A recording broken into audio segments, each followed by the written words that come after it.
Good afternoon, everyone. Nice to see a full room, more or less. So my name is Atalia Omer. I'm a professor of religion, conflict, and peace studies at the Kroc Institute for International Peace Studies. And on behalf of various co-sponsoring units on campus, namely Contending Modernities, which is a global research initiative interrogating questions around religion, secularity, and modernity, which I co-direct with my colleague Ibrahim Musa over there, and our dean, Scott Appleby. So we are one of the co-sponsoring unit, along with the Kroc Institute for International Peace Studies and the initiatives on race and resilience, as well as the Lure Institute. So just by reading out all those units co-sponsoring the event, it's clear that it really is a very important topic with a lot of interest from across campus. So it's a great honor for me to introduce Dr. Hafsa Kanjwal and welcome her to the University of Notre Dame. Dr. Kanjwal is an associate professor of South Asian history at Lafayette College. She received her PhD in history and women's studies from the University of Michigan. Among her many scholarly and activist work, she is a founding member of Critical Kashmiri Studies. She's very exciting intellectual activist space. She is also a public intellectual who writes and speaks broadly in venues, including the Washington Post, Al Jazeera, and BBC, among others. Her research interests include the study of Kashmir, colonialism, state formation, decolonization, Islam, and diaspora. The book that we gathered here to discuss and celebrate stunningly grapples with all those interests and sites of research and inquiry. Colonizing Kashmir, State Building Under Indian Occupation, which was published by the Stanford University Press just last year in 2023, is a field-shaping book with the potential to influence transformative political thinking and action.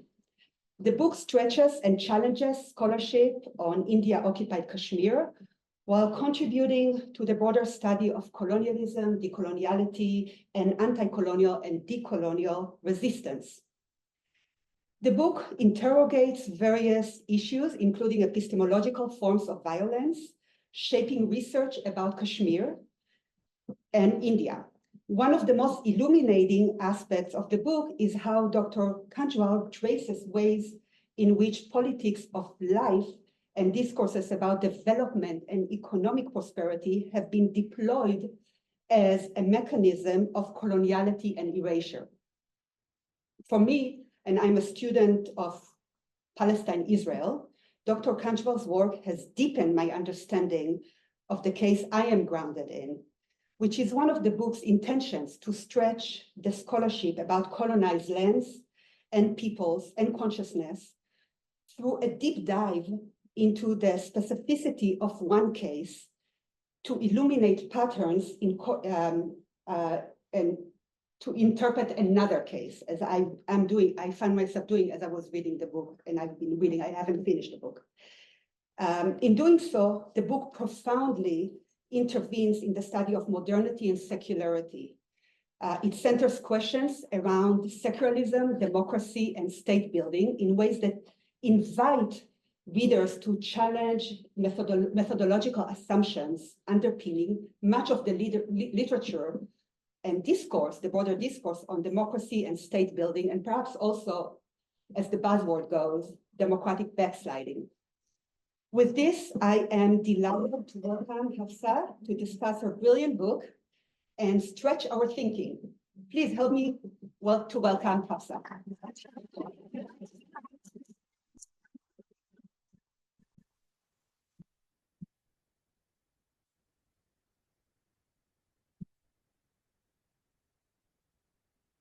Hello, hi everyone. Thank you so much for coming today to this talk. Thank you to Professor Omar for inviting me to the Kroc Institute, to the Contending Modernities Research Initiative. It's really an honor for me to be here, and I look forward to all of your questions. So I want to acknowledge that we are over 4 months into the Israeli genocide of the people of Gaza, with the complete complicity of the US government. 2 days ago, as millions of Americans were watching the Super Bowl, Israel bombarded Rafah, where nearly 1.5 million Palestinians are seeking refuge. Many of you here are probably involved with Palestine solidarity work, and I want to thank you for making the time to come. We are talking about Kashmir, but what we are also talking about is colonialism, occupation, and settler colonization. It was reported a few days ago that India sent drones to Israel, which will be used in Gaza. It is a reminder that oppressions are linked, and so solidarities from Kashmir to Palestine must be too. So I'll be talking about the book today, just giving you a broad overview about some of its interventions, as well as some actual examples from the chapters. So let me just begin. If you read or hear Indian officials, journalists, commentators talk about the region of Kashmir, you will often hear the phrase that Kashmir is an integral part of India. The repetition reaches a hysterical frenzy and seems to be the one thing that everyone across the political spectrum, from the Nehruvian secularists to the right-wing Hindu nationalists, can agree with. Challenging this mantra, my book examines how Kashmir was made integral to India.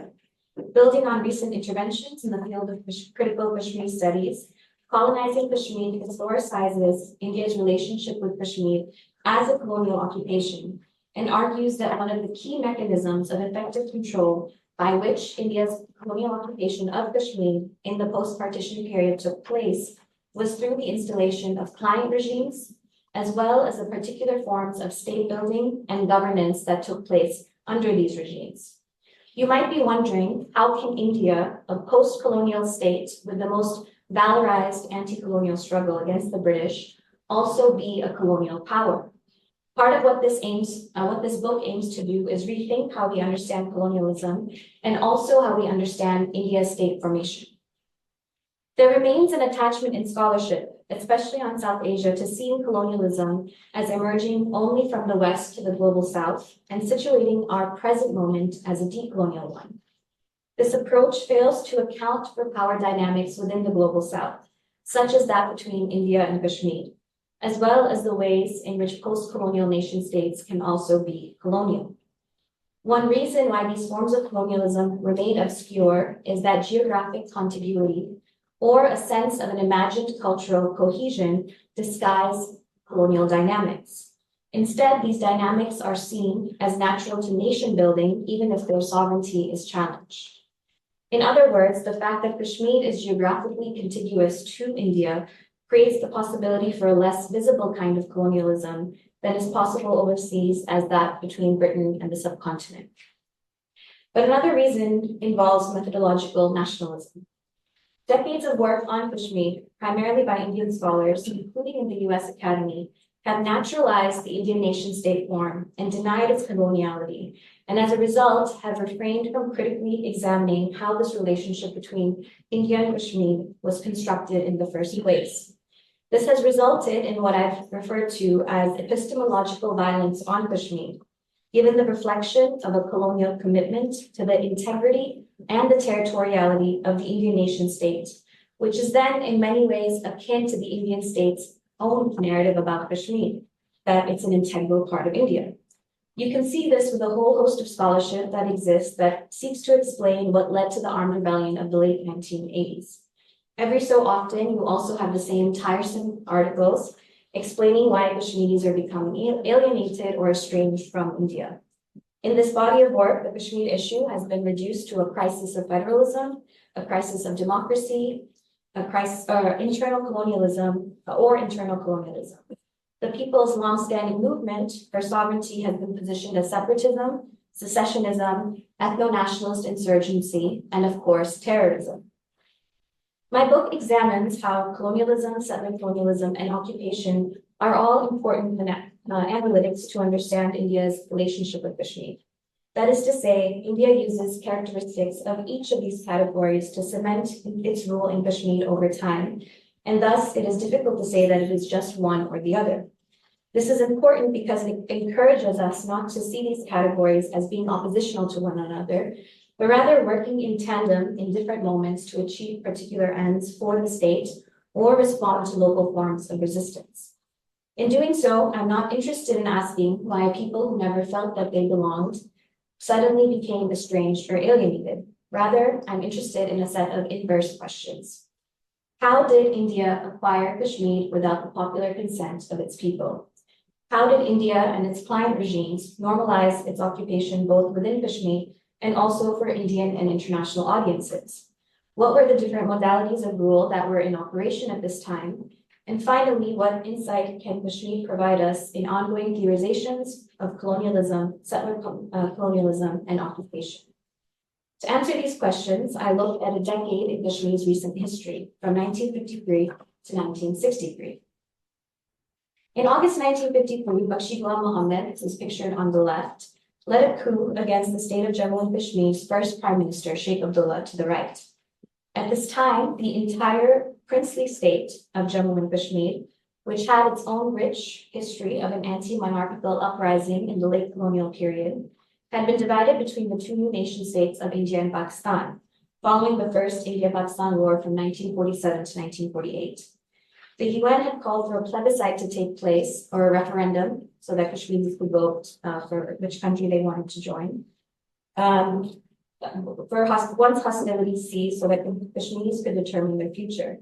Part of the territory, known today as Azad Kashmir and Gilgit-Baltistan, came under Pakistan, while a substantial part came under Indian control. The region referred to as Jammu and Kashmir, Indian-occupied Kashmir, or sometimes simply just Kashmir. This is where I conducted my research.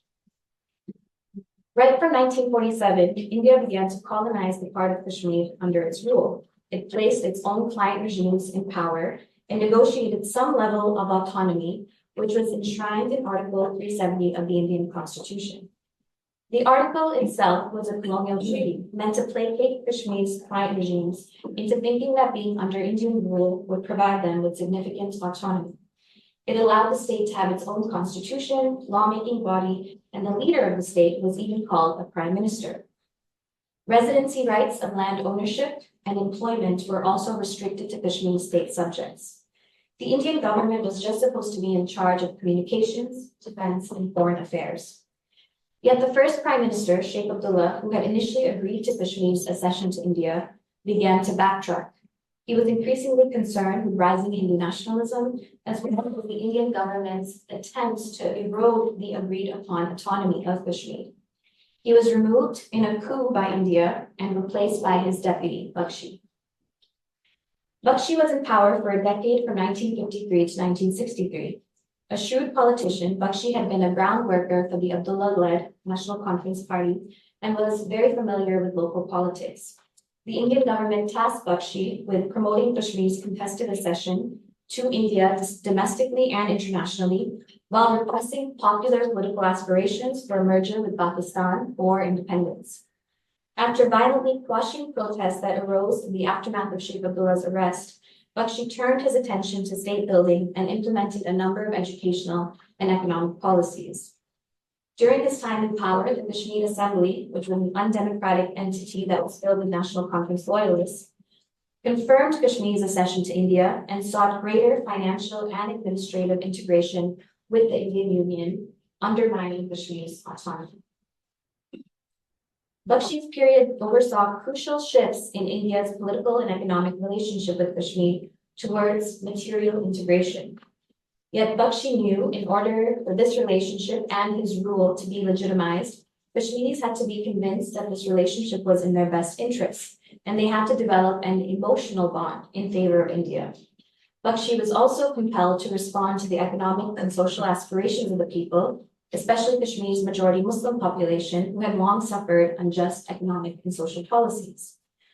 What is astounding about his state-building project is that he left no stone unturned in transforming the state and utilized a range of actors, from bureaucrats, educators, the cultural intelligentsia, workers, peasants, tourism operators, and Indian filmmakers for this purpose. With financial assistance from the government of India, the Kashmir government established a number of public institutions and development projects, including schools, colleges, and universities, hospitals, roads, tunnels, irrigation and power projects, as well as cultural centers, stadiums, and social welfare organizations. So the picture that you see here is from 1956. It's the opening of the Banihal Tunnel. In the larger picture, you can see Bakshi is speaking to the crowd at the inauguration. And this tunnel basically linked for the first time the Indian mainland with the Kashmir Valley. And so it went straight through the mountains. And before this tunnel, there was no all year round link between the mainland and Kashmir, because the road that usually people would use would be covered with snow during the long winter months. So this was one of the main steps in trying to bring, materially bring the two regions together. When I began my PhD research around a decade ago, I found that most of the scholarship focused primarily on the 1947 partition and the contested narratives of both India and Pakistan about how Kashmir, or how the Kashmir issue came up to be, and then the period after the late 1980s, when an armed rebellion and mass popular uprising began in Kashmir against the Indian state. There was very little critical scholarship to help us understand what was happening in those decades in between, and so I was drawn to that period. The dominant narrative about this period, both to a certain extent in popular memory, but also in scholarship, is that things were normal during this time, and that it was only because of Pakistan's interference or India's lack of commitment to development, secularism, and democracy that Kashmiris became disillusioned, leading to the rebellion and intense militarization and human rights violations committed by the Indian Army. Now, we may associate developing works and efforts at prosperity by the state by building roads, tunnels, increasing employment opportunities, and enhancing tourism as laudable things for the people of the region. But I argue that it is precisely through the ruse of state building that India colonized Kashmir through defiant regimes like Bakshi. The decade that Bakshi was in power consolidated the contours of India's colonial occupation by relying on those very same discourses and practices of development, secularism, integration, normalization, and democracy.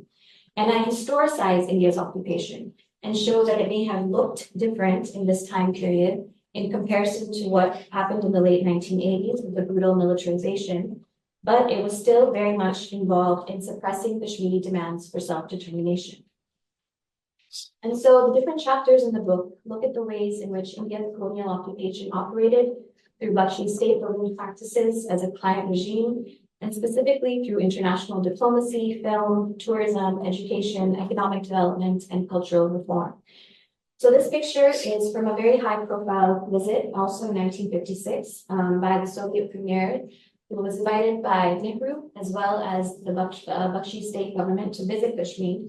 And so the idea was that they were to be taken around, showing the different development projects that the state had initiated. You can see in one of the pictures, they're going through a crowd of people, and people are cheering, clapping. In my oral interviews, so I conducted oral interviews during my research, I met people who were actually in attendance when this visit happened in 1956. And they were basically told, they lived in different rural parts of Kashmir, they were told that if they would get a free lunch and a ride to the main city, Srinagar, where this was happening, if they just took these buses from their towns. And they were also told that when they saw like a car passing by, they just had to cheer. So they didn't really know what they were cheering for, but the Soviet leaders interpreted this, or were basically told that this was an indication that Kashmiris were happy under Indian rule and whatever was happening. And so the reason why this is significant is that even at this time, the Kashmir issue was still at large at the United Nations Security Council. And so following this, the Soviet Union would issue out a number of vetoes on any subsequent UN resolutions that would come to the fore regarding Kashmir. So I won't obviously have time to go through all of my chapters, but I wanted to focus on two themes that I think are important, just to give you examples of how this all took place. So the first is the politics of life, which Dr. Omar referred to. And I wanted to maybe give you a bit of a sense of how significant this was. So in a conversation with a Kashmiri elder during my research, I was told that a high-ranking bureaucrat had recently passed away. And the relative mentioned that the person had not been very educated. He had only passed matric or the equivalent of 10th grade, but that he had been given a clerical job by Bakshi and who had written his job appointment on a matchbox, like for writers. As oral histories go, there had been many in the 1950s and 1960s who would come across Bakshi in his visits to their towns or villages, and he, asking if they had a job, and if they didn't, would write them an appointment on slips of paper, or more notably on matchboxes. In these early years of India's colonial occupation in Kashmir, the Indian government and its client regimes saw the Kashmir issue not in political terms, meaning not a question of self-determination, but rather in economic terms, linked to a better standard of living. Kashmiris were depicted as being malleable, that while they may have had varying political aspirations, they had the potential to be integrated subjects as long as they could experience the benefits of Indian rule. So both governments thought that sentiments could be managed and in some ways bought through state planning. And they attempted to show Kashmiris the many benefits that they could incur under India, well beyond what was possible under any other political setup, and also well beyond what was provided to Indian states. And so I argue that the early decades of India's colonial occupation were marked by a politics of life. While the term from the scholar Nev Gordon, who uses it similarly to describe how Israel attempted to create prosperity in the West Bank and the Gaza Strip after the 1967 war, by promoting agriculture, building trees, permitting Palestinians to build colleges, and even boasting of having raised the calorie intake among Gazans. The politics of life refers to how the Indian government and client regimes propagated development, empowerment, and progress to secure the well-being of Kashmir's population and to normalize the occupation for multiple audiences, including internationally. It entailed foregrounding the day-to-day concerns of employment, food, education, and provision of basic services. At the same time, as in Palestine, questions of self-determination and Kashmir's political future were being suppressed. This approach to Kashmir was furthered by the Indian leadership, including the first Prime Minister Nehru, as well as Kashmir's client regimes. In a letter to Sheikh Abdullah, which is how I start the book, Nehru writes, and I state, and I quote, it must be remembered that the people of the Kashmir Valley and roundabout, though highly gifted in many ways, in intelligence, in artisanship, etc., are not what we call a virile people. They are soft and addicted to easy living. The common people are primarily interested in a few things, in honest administration and cheap and adequate food. If they get this, then they are more or less content. Nehru also once reportedly said that, quote, India would bind Kashmir in golden chains, end quote. And it did. The government intended to ensure that with an improved standard of living and greater prosperity, Kashmiri Muslim sentiments would shift in favor of India towards a form of emotional integration. Colonial and occupying powers utilize a variety of modalities of control in regions they have colonized or where their legitimacy is challenged. One mechanism is shifting from indirect rule to direct rule, as the British did with India after the 1857 rebellion. In my research, I observed how India engaged with the politics of life as well as more necro-political modalities of control, including Kashmir, sometimes even at the same time. Other times, one would be given more focus than the other. While a state governing through death or life may appear to be in contradiction, it is actually not. The idea is to entrench colonial rule and to transform political subjectivities. Depending on the context, this can be done through manifest violence and or through strategies that seek to win hearts and minds.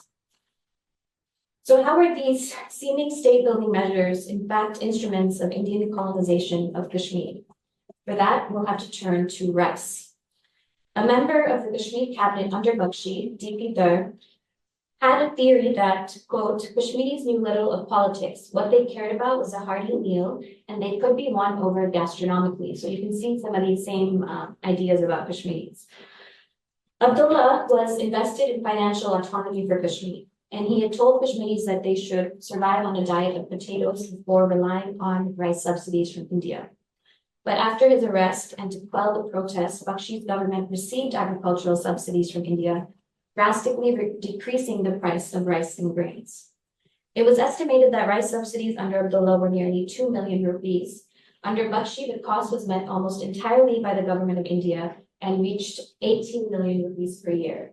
The price of rice fell drastically in most parts of Kashmir. And immediately after Bakshi took power, the government also made an emergency allotment of 40,000 pounds of rice. What is interesting, though, is that Bakshi managed to leverage the threat of political instability and the geopolitical significance of Kashmir for India's reputation internationally to secure an ongoing and high amount of food aid. For example, between 1956 to 1957, officials in the Indian Ministry of Food were aghast that the Kashmir government would continue to request such high amounts, even as the production of rice was increasing within the state. They were willing to give 20,000 tons and not the 36,700 tons that the Kashmir government had requested. Indian government officials repeatedly requested that the Kashmir government increase the price of the rice locally so that there would be a reduced demand. And Bakshi would protest. He would say that the food supply remained perilous, and he also repeatedly stated that the position of Jammu and Kashmir was materially different from other states. There were other political factors. The government of India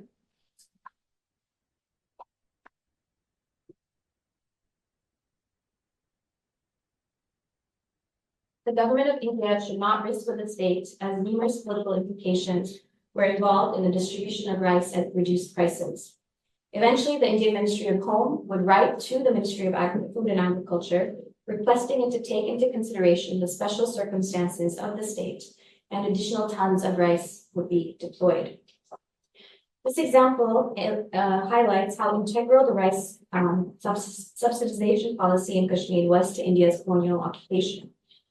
This was in sharp contrast to the government of India's overall food policy that relied on scarcity and self-reliance, which suggests the need for India to maintain a different development strategy in Kashmir, and also shows how Bakshi was able to leverage political instability in Kashmir to get the best food aid for Kashmir, sometimes to the sheer dismay of Indian officials. Bakshi envisioned a political economy in which Kashmir would receive ongoing aid from the Indian government. And as a result, his was a time of plenty. To get the most from the Indian government, all Bakshi had to do was refer to the political sensitivities or compulsions he was subject to. The provision of aid and abundance under India was intended to remake sentiments towards India and provide legitimacy to his government. If Kashmiris could see for themselves the real, tangible benefits of joining with India, they would likely consent to Indian rule. This is fundamentally how the politics of life operated. In subsequent years, the diet of Kashmiris, especially in rural areas, began to change and rely heavily on rice. Rice became associated with a mark of social status, and the flood of rice into Kashmir during Bakshi's time remains one of his lasting legacies. In fact, when my diaspora sensibilities were amazed that some in Kashmir eat rice not once, not twice, but sometimes 3 times a day, I was told to take it up with Bakshi. What I think is really significant in this is that greater financial integration of India is something that the Kashmir government under Bakshi forced the Indian metropole to concede. Colonial occupation is not always a top-down process, but one that can encourage those in the middle, the comprador or collaborator class, to further and manipulate. This explains in part why it often becomes intractable. Now, the reason why the politics of life is important is that when we look at colonial or settler colonial contexts, the common understanding is that these are places of immense dispossession, violence, war, and marginalization. And of course, many times they are, and that has been the predominant story in Kashmir for decades also. But then only seeing colonialism as being defined by manifest violence obscures our understandings of the other ways in which it can operate, through giving, development, and empowerment. This is what defined the early decades of India's rule in Kashmir. As a result of such policies, India was able to position Kashmir as a begging bowl and itself as singularly capable of providing the people their livelihood, entrenching its colonial occupation through fiscal and not direct military means. The second theme we're discussing regards secularism. And what exactly does that secularism entail if India's secular credentials are grounded in the context of a colonial occupation? Indian leaders like Nehru would basically say that India's secular ideals are exemplified through its only Muslim majority state, Jammu and Kashmir. You might think then when it comes to representation of Kashmir in the broader discursive domain, Kashmir's Muslim histories or geographies might at least be made reference to, especially if they were supposed to have upheld Indian secularism. But this was not the case. To say Kashmir was a Muslim majority region that had chosen to join India was good PR largely for international audiences. Yet domestically, in secular nationalist imaginaries of Kashmir, Kashmir is presented as a Hindu space and the heart of Indian civilization from the ancient to present times. How then do we make sense of Indian secularism at this time? My book argues that Indian secularism and Hindu majoritarianism are inextricable to one another.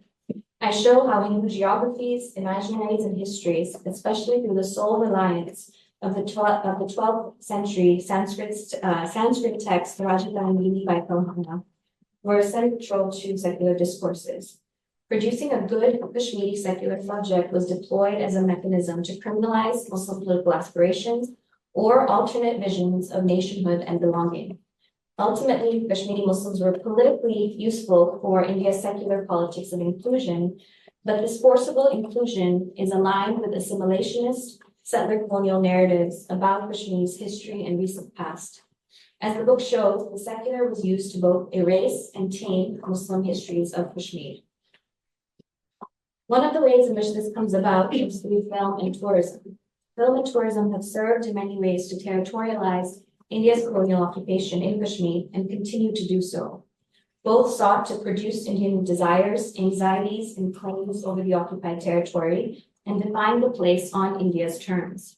Dozens of leading Indian films from this time were made in Kashmir, and Kashmir was often referred to as the top tourist destination in India. It was a place to be seen and experienced, even if just through the cinematic lens, and in turn to claim. The use of tourism in particular to enable colonialism is not restricted to Kashmir. In this 1952 ad for the name of Hawaii Visitors Bureau, you can see some of the similarities in the ways that tourism has to Hawaii function to create a space of gendered desire, which they did for not in this one, but for other Kashmiri advertisements as well. Both ads also specify the year-round activities that visitors can do. The visual and discursive similarities overlap. I think at both points, but they both say "come now" at different parts. Ads from Hawaii and Kashmir in the 1950s also speak about how easy it has now become to visit these regions positioned at the peripheries. And this continues until the present. This is an ad from 2020, after the Indian government pronounced that Kashmir was now reopened for tourism since the abrogation, which I'll speak about in a bit, and is now calling. And so in 2020, Kashmir has been calling. It's also been calling in the 1950s. Using film and tourism specifically, I argue that representations of Kashmiri history and identity were selective, partial, and distorting, ignoring complex historical processes and providing a simplified narrative of Kashmir's natural incorporation into the Indian nation. In their travels, Indian tourists saw and experienced Kashmir in ways that legitimated India's symbolic claims over the region and promoted the naturalization of India on colonized land. In tourist guidebooks, Kashmir's Muslim histories were either completely erased or relegated, as with what happens across the subcontinent, to stories of invaders. For example, Muslim rulers were referred to as conquerors, whereas earlier Hindu or Buddhist rulers, despite their varied origins, were seen as indigenous to Kashmir. Muslim sacred sites were given a brief mention, while Hindu sacred sites were central to the tourist experience. Few of the Kashmir films that were made in this time even depicted any Kashmiri Muslim characters. The ones that did were either simplistic and rustic, like Mamdu in the film Arzu, or Raja, who was played by Shashi Kapoor in the film Jab Jab Phul Khile, which is pictured here. Raja's character was seen as paradoxically in need of integration to India, but also ultimately the authentic Indian subject. It was also during this time when Hindu religious tourism to Kashmir was strengthened. As one guidebook mentioned, Kashmir was a holy land for Hindus. Benares stands as a molehill before a mountain. Many guidebooks also had a special section on the Amarnath pilgrimage, heightening the significance of Kashmir for the Hindu faithful. And so why is this significant? Scholars of settler colonialism have argued that not all states eliminate subject populations by killing them off or driving them off the land. The elimination can also occur by assimilation, where the idea is to rid the people of their own sense of history and identity and bring them into line with the settler colonial state. In this case, India's politics of secular inclusion linked to the erasure or taming of Muslimness and making Kashmir exclusively a Hindu holy land was intimately tied to processes of settler colonialism in order to legitimate India's claims over Kashmir. Different aspects of the state-building project created their own subversions. Bakshi himself was replaced by the Indian government once he stopped serving their purpose. This is the fate of many of Kashmir's client politicians, even up until today. Even though his time in power completely entrenched the legal, political, economic, and social infrastructure of colonial occupation, it did not succeed in emotionally integrating Kashmiris to India. In fact, the decades after his rule led to even greater popular movements for self-determination. Even if the chains are golden, they will still need to be broken. Now, I wanted to end this overview by bringing this all to the present. On August 5th, 2019, India embarked on the next phase of its settler colonial project in Kashmir by formally revoking Kashmir's semi-autonomous status. It is not an exaggeration to say that in the past over 4 years, Kashmiris have been effectively silenced, as India has changed a series of laws to allow its citizens and armed forces to buy land and settle in the region in order to change the demographic in favor of Hindus and quash a longstanding movement for self-determination.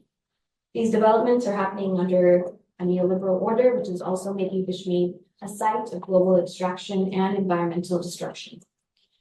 In recent years, the Indian government has gone after all forms of political dissent in Kashmir, from imprisoning the pro-freedom leadership to targeting writers, journalists, artists, academics, human rights defenders, and activists in a variety of ways and creating new forms of propaganda. Writing or saying anything that portrays the Indian government's actions in a negative light, not to even speak about freedom or liberation, is a cause for harassment, interrogation, and imprisonment. Much of this is also being replicated in India as political developments under Modi's Hindu nationalist government have led to fears of genocide against Indian Muslims. Examining India's state formation from the perspective of Kashmir sheds light on India's descent into an authoritarian, undemocratic, Hindu majoritarian state. In scholarship and advocacy efforts against Hindu nationalism, there is a tendency to reinforce the idea that India was once secular, once pluralist, and once democratic, but it has now been transformed into an ethno-nationalist state that commits these violations. There's no question that the rise of Hindu nationalism has exacerbated India's challenges and that things have gotten categorically worse.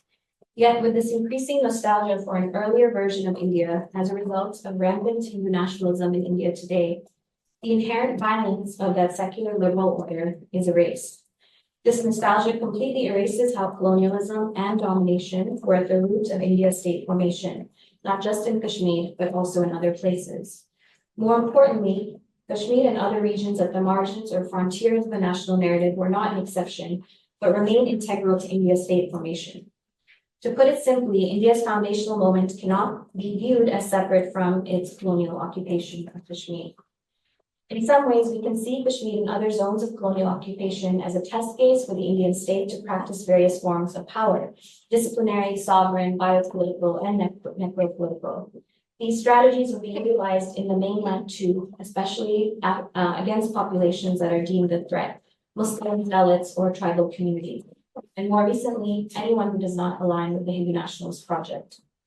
Zones of colonial occupation help us think about how nation states can slide into varying political formations, because it is often these zones that go from being a state of exception to the norm.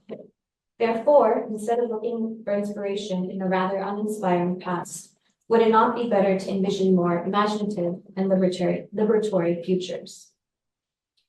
And finally, even though this book aims to shed light on Kashmir's history, my hope is that it will be useful to other sites that are like Kashmir.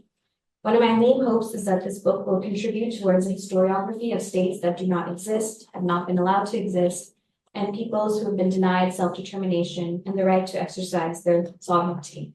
And there are many. Kashmir is not exceptional. A number of other nations and communities have been brought into the fold of nation states without their consent or remain under colonial occupation, apartheid, and war. Modern-day borders do not adhere to people's understandings of place and history, and so modern nation-states have used varying modalities of control, whether manifest violence or the politics of life, to establish their rule in these places where they lack legitimacy. But people have and continue to resist. Thank you.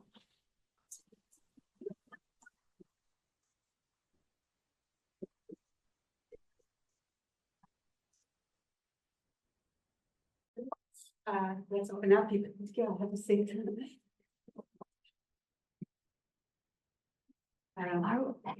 Yeah. Oh, okay, yeah. Do you have a paper? Okay.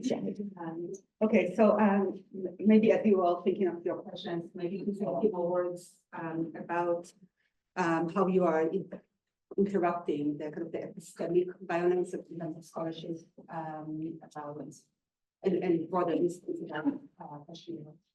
Yeah, I can start, I guess, within situating Kashmir within South Asian studies. As I mentioned in the talk, there's a lot of this methodological nationalism, meaning only seeing the region from the place or the perspective of the nation state that occurs, which doesn't allow you to just see these places, their own histories from kind of their own frameworks.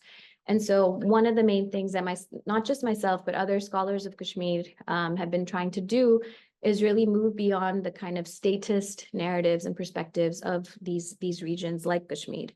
The second, though, is also just, I guess, an intervention within post-colonial studies, which always frustrated me because it focused so much on the kind of emphasis on colonialism from the global north, but really did not question or interrogate the kinds of hierarchies and dominations that many of these post-colonial states were also engaging in, India being one, but many others as well. And there's often, for a long time, although this is sort of a peripheral intervention, but India is perceived and seen as a leader of the anti-colonial world, especially through its involvement with the non-aligned movement. And it's also stated that India was an ally to the Palestinian struggle as well. And yet, while all of these kinds of narratives are floating around, India is also maintaining its colonial occupation in Kashmir and doing so in these different kinds of ways that I've highlighted in my talk. So I think those are kind of the broader interventions that I wanted to make. Yeah. Let's open up.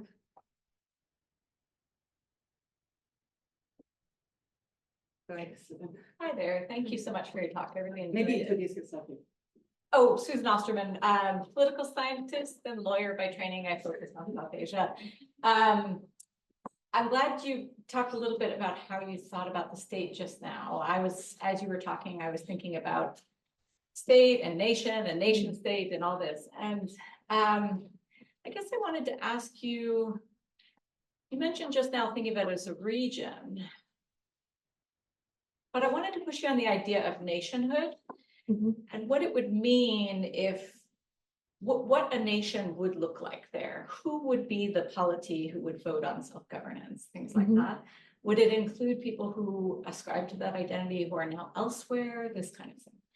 Yeah, sure. I can maybe take a couple questions at a time. That's okay. Thank you. Thank you very much. I also enjoyed the talk. I'm Ibrahim Musa. I'm in the Kio School. So, I mean, just to refresh our memories, and I've also lost track of all these things. So, for instance, this issue of the Kashmir issue being once upon a time a bilateral issue between India and Pakistan. And obviously, the issue, the anxiety on the Indian side is Pakistan and that border there, right? And then it was also a question of this is an issue at the UN. So could you tell us what is the status of the contestation over Kashmir? Is there a contestation between Pakistan and India over that territory? And what's the status? How would you deem the status on the Pakistani side of what is called Azad Kashmir? And what is the international relations and international global politics dimension at the UN level? I've kind of lost track of that. Thank you. One more. Yeah, go ahead. Hi, I'm Nick Evans. Thank you so much, Hafsa. That was really interesting. I'm looking forward to reading the book. My question is regarding the sort of the moment at which before the then princely state of Kashmir sort of accedes, according to sort of legal language, to the Indian Union. I was wondering about, I mean, so as many of you probably know, there's sort of more than 500 princely states, right, in undivided India. Each of them have this, theoretically, the choice of whether to remain independent, go to Pakistan, go to India. And for all kinds of reasons, different places end up in different countries. I was wondering, given that, what you would think of as the most important differentiators between, say, Kashmir and, say, another large state like Hyderabad, which is also taken over by the Indian state, does not receive the Indian Union, but is sort of forcibly taken over by sending in its army, but does not have that history since the mid-1950s, at least, of there being a popular resentment of the Indian government, and would be seen today as a model of a kind of successful integration, right? In fact, many of the sort of the people that would advocate greater colonization of Kashmir would be in the former state of Hyderabad today, right? Very much pro-Hindu nationalists, etc. So what, apart from the border with Pakistan and the majority Muslim population, do you think are the biggest factors in that differentiation? The reason I'm asking that is to wonder, I was wondering as you were talking, if there is any analytically significant difference between colonialism and nation building, or is it just that we have in our popular discourse coded colonialism as value laden with negativity, whereas nation building is either seen as a positive or just seen as value neutral? And so I'm not saying this to say that it's not colonialism, but instead to sort of wonder whether we should sort of knock nation building or state building down a peg and think of that also as just being on a continuum with colonialism of a different sort.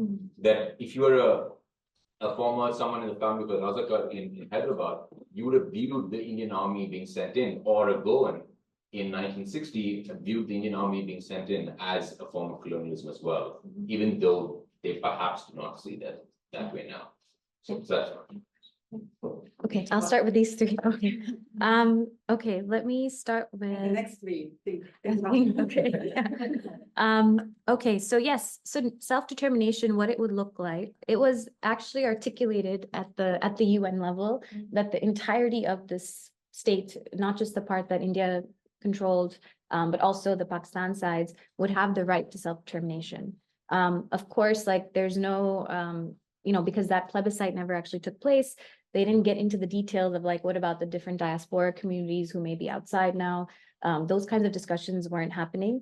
But what's been happening since 1947 is that the trajectory of these different regions has really just, into the sense that they don't necessarily identify as one people anymore. And so that would, of course, be a challenge. But even at that time, and this was actually a plan that I found out after the book came out that Bakshi supported, there was a US led plan, Dixon plan, to basically have a plebiscite in each of the regions separately, given the composition, because part of the issue is that the state was religiously diverse. And so, the things that India would say is, well, what about the Hindus in the region of Jammu? Like they would not want to be a part of Pakistan and they would want to be part of India.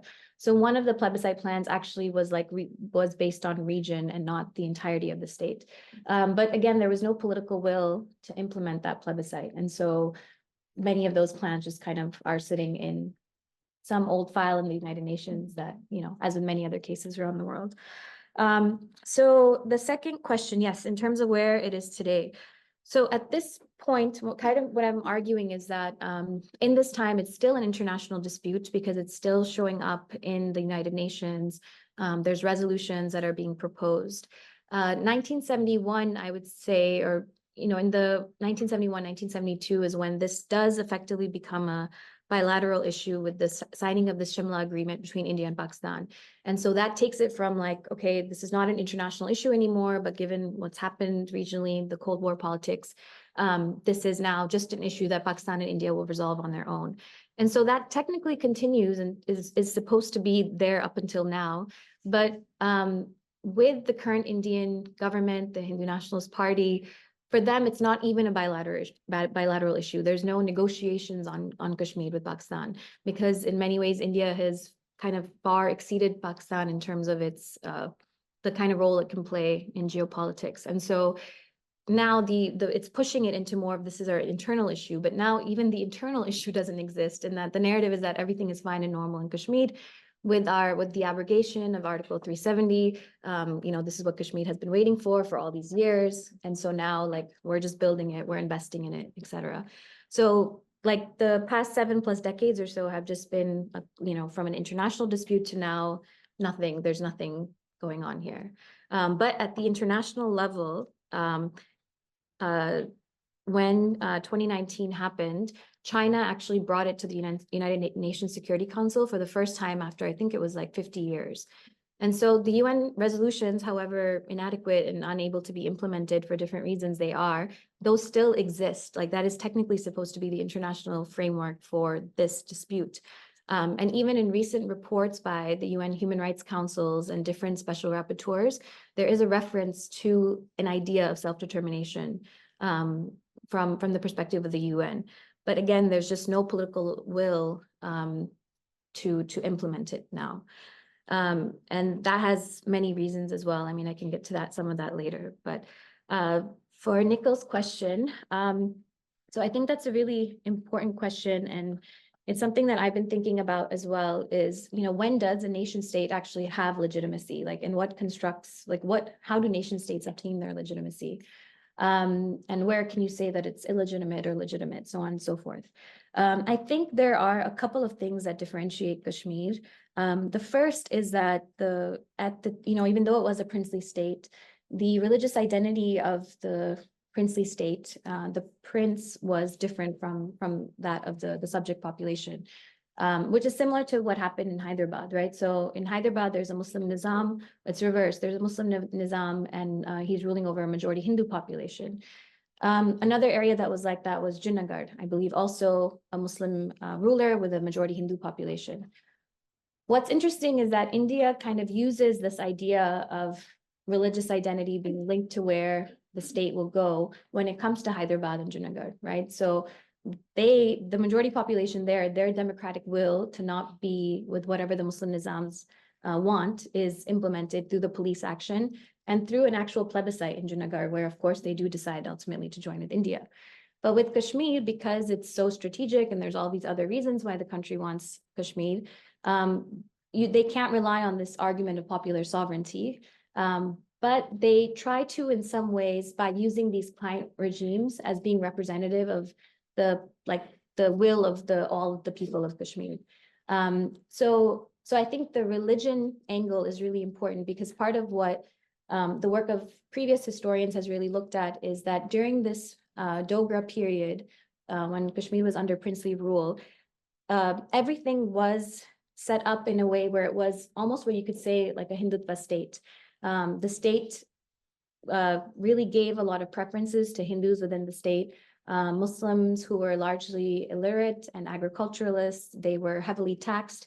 And so like that reality for the Muslim population of Kashmir, I think also transformed their kind of political aspirations at the time of independence. So I think that's one thing.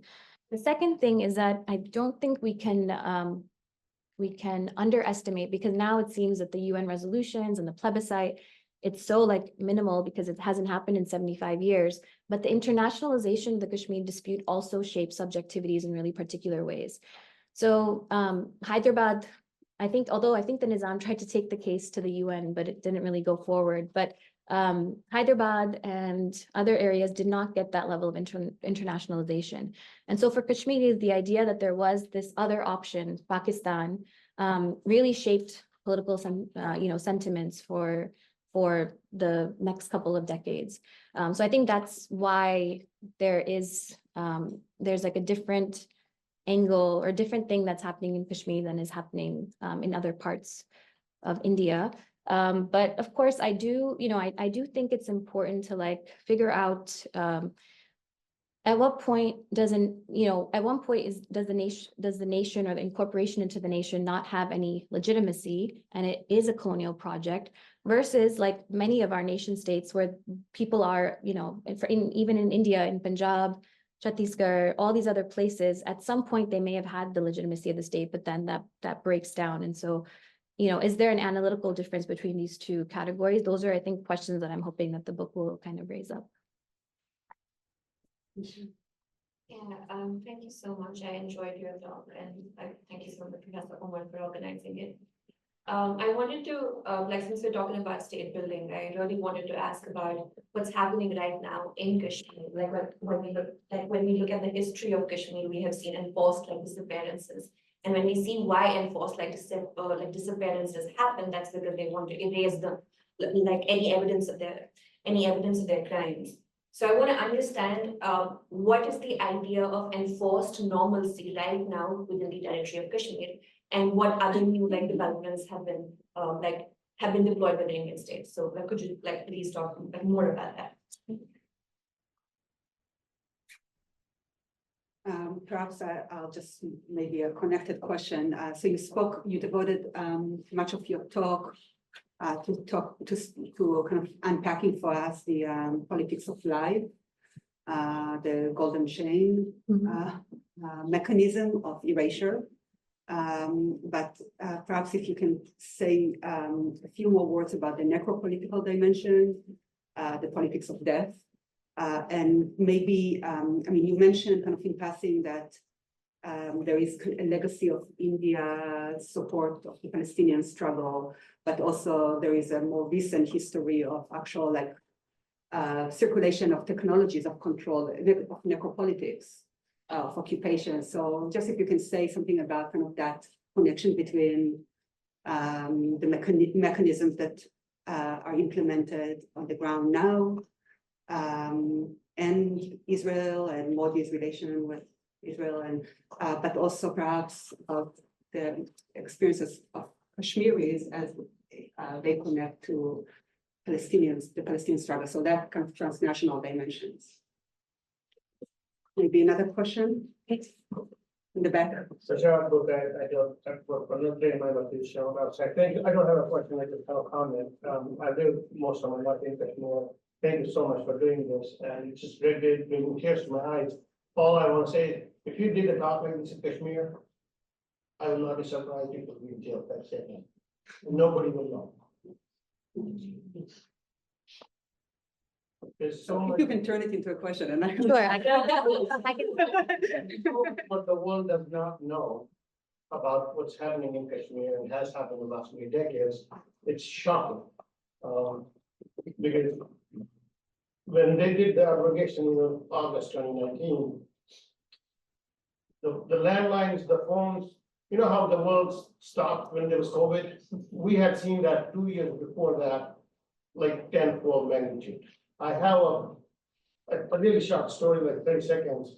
I know of a person who died because his blood sugar was so low, the lab tested it, but the lab people could not notify him or his family. Hey, he needs some sugar. That's what he needed. He needed a little white of sugar or something. But the traffic was not allowed. The landline went down for like months, and nobody knows. That's the sad part. That's all I have to say. I can maybe address these, yeah. Yeah, maybe I'll tie question and also the last comment. I mean, what's going on in Kashmir today with this enforcement of normalcy and the developments that are happening. I mean, just to give you an idea, I obviously did my research in Kashmir. I have family in Kashmir, but I'm not able to talk to anyone there. You know, all my people that I was in touch with are too afraid to even like reach out or talk because of the immense censorship and surveillance that's happening. And so, I mean, there's so many different levels to this, but, you know, 2016 was the last year when Kashmir erupted in major protest, and hundreds of thousands of people were on the streets, being also like pelleted by these pellet guns, for some of you who may have followed that from that time. And it would like, sometimes it even surprises me that this is the same place that we're seeing today, because people's like will power and their like that spirit of resistance has been crushed so terribly in the past few years. And so this enforcement of normalcy is happening on a very heightened stage, and it's so similar to what I saw in the time period that I was examining, where I think if you were in Bakshi's Kashmir and you were there at the time, and maybe you were not privy to some of the political undercurrents that were going on, you would also think that India has managed to get Kashmir because there was no scope for resistance and there was so much development happening. And it's very similar to what's happening today. But at that time, that, you know, explicit settler colonial angle where Indian corporations are coming in or Indian settlers are coming in did not exist, but that exists now. And so mostly what we hear about is very similar in terms of tourism. Every year there's just so much publicity made about people visiting Kashmir. If you go on Instagram, many Indians on Instagram have gone to Kashmir, and then, you know, it's in a new way is to create these forms of desire for the place once again for this generation. It's also very strange, like I don't watch much Indian film or cinema, but whatever I have seen, like every single shooting happens in Kashmir. Almost everything is shot like as not shooting as in guns, but like well, that also actually, yes, but yeah, shooting. So Kashmir is always like the backdrop to whatever kind of romance or action film is happening. And so you can see again these like same kinds of logics that have applied that didn't really work in the 50s and the 60s. They've reintroduced it now in this phase. But that's again part of this production of normalcy. And when you've crushed dissent to such a point that nobody is able to really speak out, but then the you know, and that being used or interpreted as like, okay, fine, Kashmiris are happy now, nobody, you know, cares about this movement anymore. That is like a level of a psychological operation that really only like the most colonial of powers can perfect. In terms of the necropolitical, the militarization, so India is Israel's largest buyer of arms. Over 45%, I believe, India buys from Israel. And so that's also then buying like the Israeli technology, the Israeli method of suppressing surveillance and so on. And so a lot of the facial recognition technology, a lot of drones, surveillance, all of that are being used in Kashmir now. And so, you know, India has become in many ways very integral in terms of how it sees Israel as a model. But also there's a lot of sharing that's happening in terms of tactics between the two countries, and have actually been happening for quite some time. Right now, you know, you would probably in the past, like in 2014, when that assault on Gaza happened, in Kashmir, there were protests. Protests weren't even allowed for Kashmiri's own self-determination struggle. But there were protests that would erupt anytime anything would happen in Gaza or in Palestine, in Kashmir. And people even were killed by the Indian army at protests that were for Gaza. And yet today you cannot see anything, which, you know, there's absolutely like even that kind of solidarity has been criminalized because it's seen as, well, it might, you know, remind people that they also had their own thing going on. So, and of course, because India's relationship with Israel has transformed as well. So yeah, I mean, the necropolitical really, there are elements of the necropolitical in the time period that I'm studying, but it's really not what's focused on the most. It is really in the 1980s when there is an actual armed rebellion against the Indian state. You have these horrible stories of different human rights violations, disappearances, torture, and sexual violence also. All of those cases have happened. I think now the state does not want to, it is engaging in the necropolitical, but you don't hear about the kinds of massacres that you used to in 2016 or 2010, 2011, because India is very attuned to this idea that international attention, if actual people are being killed in Kashmir, is going to halt their project. So I think they're doing it in a way where they're really trying to bring back the politics of life as being the premier way to establish the settler colonial control. So yeah. A question here. Thank you. It's been phenomenal to hear from you, and it's good for us to hear about this story, honestly witness it. I haven't got around to your book at all, I apologize, but I was really interested, you talked about the plurality of states and how they've been changed. And I wanted to ask you if you have seen any connection with the other cases that you've studied, particularly maybe not just Israel, but other ones. And I want to see if you found any like fabric, any similar processes that always lead to the same breakdown from pluralistic to whatever else it may become. I'm curious if you've seen any similar trends, I guess is my question about that. All right, and there was another question here. Yes, sorry, this may be totally on tangent, but when you talk about the process of politics of life, process of assimilation and rhetoric of progress, and it reminds me of what Chinese government is doing in Uyghur or Xinjiang. I just want to see whether you see similar methodological ways so we can take on the same kind of internal colonization that is going on in another side of. Can you just introduce yourself? Oh, yes, my name is Jessica. I'm here at IAS for the fellow of the year, but really interested in your work. Thank you. Great. Hi, Rashid, Kroc Institute. I just want to press you a little bit more about Azad Kashmir, the relationship with Pakistan. Are there any resistance? I mean, how are they responding to the current reality of the just elections that took place? The first two, I can actually kind of go together in terms of the polarity of cases. Sorry, I don't know.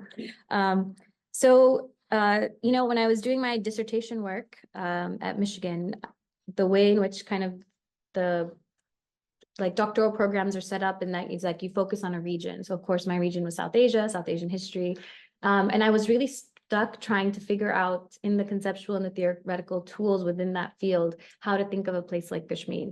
And so I wasn't able to make these same kind of arguments in my dissertation. But once I left and was kind of trying to think beyond South Asia and was encouraged to think beyond South Asia, I started to read, of course, in terms of Israel-Palestine, but also Tibet, Hawaii, Puerto Rico. And as I began to look more and more into different places, like that list just grew longer, of course, with what you mentioned as well.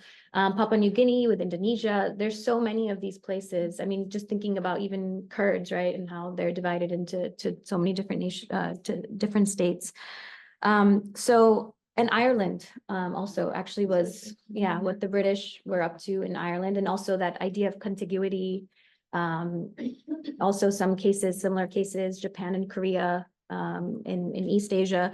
So that helped a lot in terms of helping me think through like these different frameworks of how these regions are dealt with. The question about Azad Kashmir in Pakistan, so the Azad Kashmir and Gilgit-Baltistan, the parts that are controlled by Pakistan, have a very different trajectory than what happens on the Indian side. And I think part of this kind of goes to an earlier question about like, when do states have legitimacy? When do they not? When does that legitimacy erode?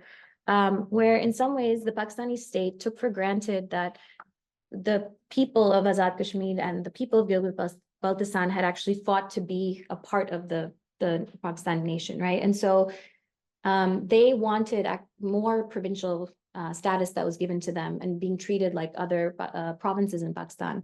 But because Pakistan's official stance was that these regions were still part of the international dispute of Jammu and Kashmir, they were not given those same privileges or benefits.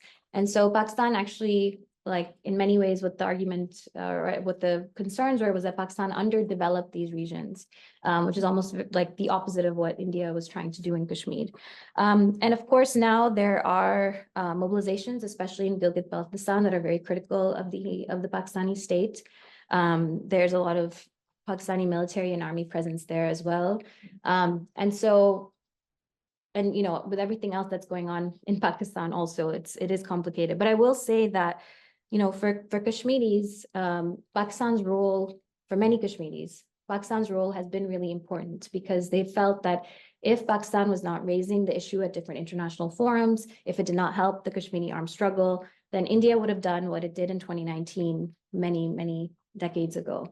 And so, so there is a lot of fear in Kashmir, although of course they're not really able to talk about it, but just from what I'm hearing, about the direction that Pakistan has gone in, and just concerns about like the over involvement and what what these challenges mean for Pakistan's continued approach to the Kashmir issue, and whether Pakistan will actually just kind of say, like, we're not getting involved, you keep your part of Kashmir, we'll keep ours, and just kind of carry on. So there are those kinds of conversations that are happening as well. Great, so there was a question there, and okay, two questions over there, go ahead. Hi, I was gonna ask a question about the Kashmir unique line, because I can see it sort of on the screen, but I think you've got you two were answering some of that already. Maybe instead I'll ask you, invite you sort of to help us think through how South Asian studies can do better in terms of supporting work on Kashmir, because it seems like, yeah, I guess that's what I'd say about it. But if there's a way that we can be more intentional about this, it would be helpful for us collectively to, Great, and then the question, yeah, I have two sort of like. and just introduce yourself. Oh, sorry, I'm Manal, I'm an undergraduate student here, sophomore. I'm not studying, international affairs or anything, so I think that's like part of the reason what my first question is going to be.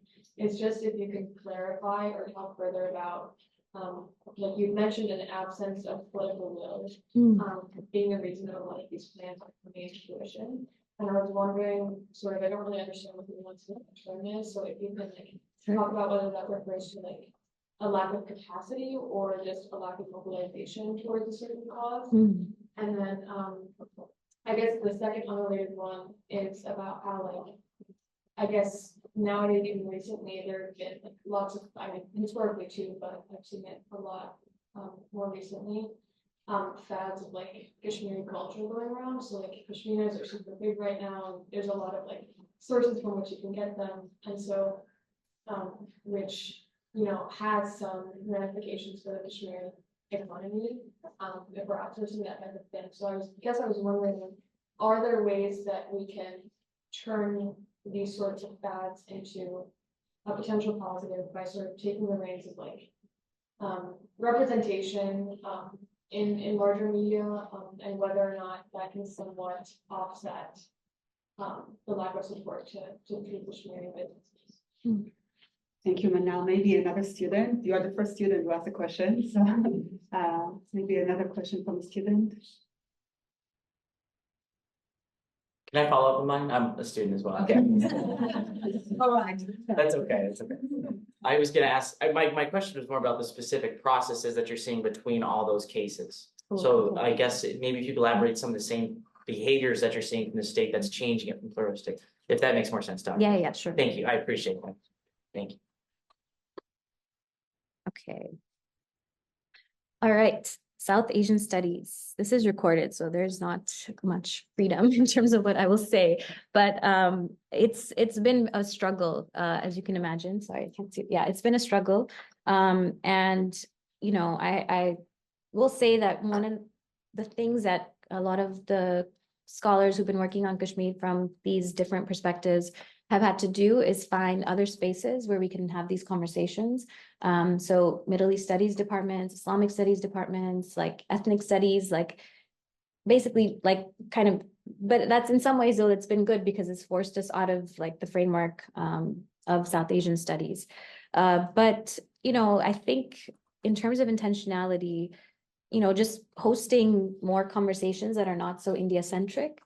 Sometimes if you look at a lot of the South Asia centers and you see like their schedule of events for the year or the semester, it's almost all talks on India and very like particular regions that are also being covered and so on. So having more on other regions, I mean, of course, Kashmir, but also other regions of South Asia, which exist. So I think there has to be a lot done in South Asia in studies in general to kind of move beyond this, the India hegemon, and the kind of resistance, which I've definitely seen to having talks on Kashmir, given that many academics are still very committed to the Indian state's narrative on what has been happening there. So that's one. And, you know, just making sure that graduate programs will, even if you don't feel that, you know, you have expertise on this or that region, that other regions of South Asia should be covered in your graduate programs, and trying to be very intentional about bringing in students. and mentoring them in that process. And I mean, I will say that I have seen that those kinds of changes happening, but certainly a lot more can happen. The question about political will. So yeah, so what I meant by that is that during the Cold War, like as Cold War politics developed, the West, in particular the US and the UK, saw India as an important kind of ally to have on its side against China. And that was going on during the Cold War, but now it's also, of course, very much what's happening right now. And so there's no political will to challenge what India is doing or even to kind of raise it at different international forums because of the kind of way in which India has been able to situate itself geopolitically. There's been a very little absence of political will from a lot of Muslim majority countries as well, because they have strong economic ties with India. There's significant Indian communities, diaspora communities in many of these countries. So, so that has been challenging. So yeah, so it's both like capacity on some level, but also like the inability to actually mobilize. And we've seen that also with Palestine. So, you know, that definitely exists. Your second question about Kashmiri culture, it is very, very interesting. So along with all of these things that you see on social media and in media in general, putting out these images of Kashmir again, with the film and the tourism that I mentioned earlier, there's now also this renewed interest in Kashmiri material culture. And so a number of Indian designers are bringing in like Kashmiri motifs and like threadwork, embroidery, etc., into their clothes and fashion, and having the Kashmir brand or some kind of association with Kashmir is really being promoted on so many levels. And I think this is again that whole like assimilationist settler colonial politics that's in operation. We've seen how other powers do that too. So either, you know, with culture and with, you know, heritage and identity, you can either try to get rid of it altogether, or you can say that this is also a part of us. And that's what's happening now. So how to kind of contest that, and this relates to the politics of life, because what's happening is that a lot of Kashmiri artisans and business people, they're not able to trade, or, you know, they're not able to kind of function without being closely connected to India sponsorship or being allowed to, you know, have the necessary permissions. And so in recent years, previously, some of the things that were sent out in terms of handicrafts would have like the made in Kashmir label. It was still kind of a understanding that this was made in Kashmir. But now some of the new regulations that the Indian state has passed is that India needs to be somewhere in that as well. And so craftsmen, artisans, etc., they're again caught in this bind where they of course need to survive and they need to sell their products. But many of them have to now do it in a way that they're kind of participating in their own kind of assimilation, right? Because their products are being used for different Indian fashion designers or so on and so forth. And so that's a bind that many of them now face. And I'm not sure how to get out of that bind at this moment in particular. And so, yeah, so for your question, I think what I saw was, you know, these different strategies that are used. So for example, in a place like Hawaii, there's a lot of similarities between how tourism and Hawaii's like natural beauty was used by the American Empire. And so like producing Hawaii as a paradise as well kind of relates to some of those similarities with Kashmir. In Tibet, China did something very similar in terms of like the politics of life and changing like political economy in the region. And then with Ireland, I mean, I think Ireland to me was a really interesting case study of how like the people were racialized, despite being kind of this contiguous region, but the people are racialized in particular ways and talked about in certain ways. And travel to Ireland is also spoken about. I mean, I haven't done as much reading, but I would like to do more in like these different comparative ways. But yeah, it's really just how local culture is depicted. I mean, in terms of the things that I was interested in across all these sites, how local culture is depicted, what sort of histories are erased or not erased, what sort of histories are introduced in some ways, and, you know, how people's livelihoods are determined. All of these are similarities in terms of how these regimes operate. Interesting. Thank you. Great, so we'll do another final round. My name's Alexa, I'm a candidate here in the Kroc Institute. I was wondering if you could expand a little bit on how Kashmir is integrated into like the Indian national imaginary. You talked about the film, but I was wondering if you could just say a bit more about how like the average Indian understands Kashmir as part of their country. You're a historian, so in the past, but also in the contemporary moment. Great, so I'm glad that we shifted to students.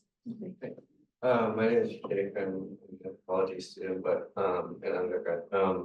But I kind of had a more of a, I guess, methodological question, I guess, because your background is history, I guess, but South Asian studies being pretty interdisciplinary. And kind of just thinking about how politically sensitive the kind of atmosphere can be, you kind of like, how do you, I guess, kind of try and represent voices of Kashmiris in a way that also like protects them, or do you kind of stick to more of a historical kind of perspective, or like, where do you kind of situate or position yourself within? Good, maybe one more question. Yeah, go ahead. Hi, my name is Edgar, and I'm an undergrad here studying electrical engineering. And my question for you is, how do you think the situation will look like in the future? Do you think like India will fully like I guess like colonize the area of Kashmir, or like fully like integrate themselves into there, or like India will like or Kashmir will find its own like identity and its own independence?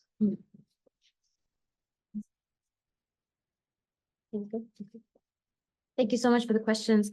So in terms of what the average Indian would think, it's always hard to think about that, but I think I may actually have an answer for you, because I've encountered a lot of average Indians and they've told me what they thought, and it's actually been very similar across the board.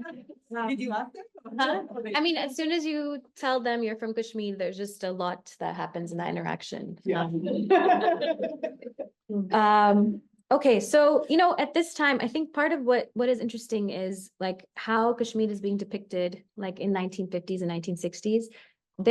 I actually saw a lot more debate and discussion in this time period from Indians themselves about whether they really need to fight for this Kashmir thing than you did much later, because that full-on project of how Kashmir is being represented is not like fully, hasn't fully established itself. And so part of what Bakshi is also trying to do is he's trying to show to the Indian public as well, because I was curious, there were a lot of advertisements that the Kashmir government would put out in Indian papers, and basically just bragging about like the different things that they've done, how many schools they've built, so on and so forth. And I was wondering why they would need to, like why the local Kashmir government would need to do that in an Indian paper. I could understand why they might do that for an international public.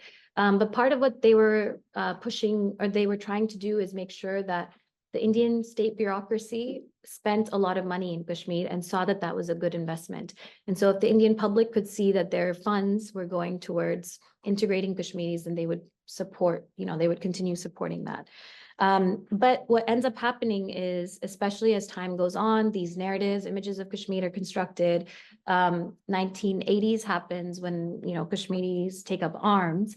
Now, this Kashmiri that has been depicted as being kind of uneducated, illiterate, who we are civilizing and modernizing, now this person has picked up a gun. And so now this is a terrorist. This is someone who becomes killable. And then, then the population at large also becomes killable. And that's when you saw over 70,000 people in Kashmir being killed in that period of the height of the militancy, or the armed rebellion. And so now, I mean, if you would meet people, like there's this idea that Kashmir is this beautiful place that belongs to India. It's always belonged to India. Pakistan has been trying to take it from us. And there are these terrorists in Kashmir, but generally the people are like, they're fine. They're just being misled. Like it's just Pakistan and these terrorists that are causing issues, and the people are generally on our side and they want to be a part of us. I would say that that's kind of the general idea that I get, because when I say, well, a lot of people don't see themselves as Indian, because people will ask me, well, why are you calling yourself a Kashmiri? You're an Indian. And I'll say, but I don't identify as an Indian. It's almost like this look of shock and horror. Why would you you don't look like you're, a terrorist, so why would you not identify as an Indian? Of course, like it's not everyone. There's people who are a bit more aware of what's going on, but they'll also have their own biases about the issue. The question about methodology. So thankfully, yes, I am a historian, so I had to basically look at a lot of archival work, which I was sometimes given access to, other times not. But I did do a lot of oral history interviews, and the time period where I did them in was 2013, 2014. And so although of course there's still a lot of surveillance, people are still scared, it wasn't what it is like today, where I think if I were to try to conduct any interviews today, nobody would speak to me, and nobody's even willing to speak anonymously. So even if you tell people like, look, whatever you say, I'm not even going to cite your name, where you're located, nothing. They just do not want to talk.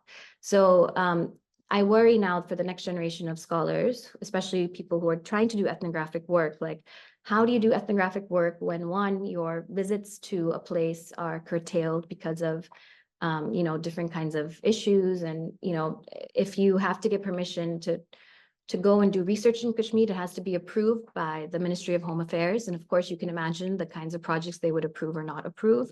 And so, the future of research in these kinds of places is also always so, it's always going to be an issue. And, knowledge production and then how that happens as a result, and what other new narratives then emerge. These are all things that many of us are thinking about and worried about. So yeah, in terms of the future, I mean, I wish I had like a little crystal ball. I mean, I think if things are going the way that they have been, the future does not look very good. I think India is also emboldened now that it sees what Israel has been able to get away with in Gaza, with very little attempt or political will, as I mentioned earlier, to stop them.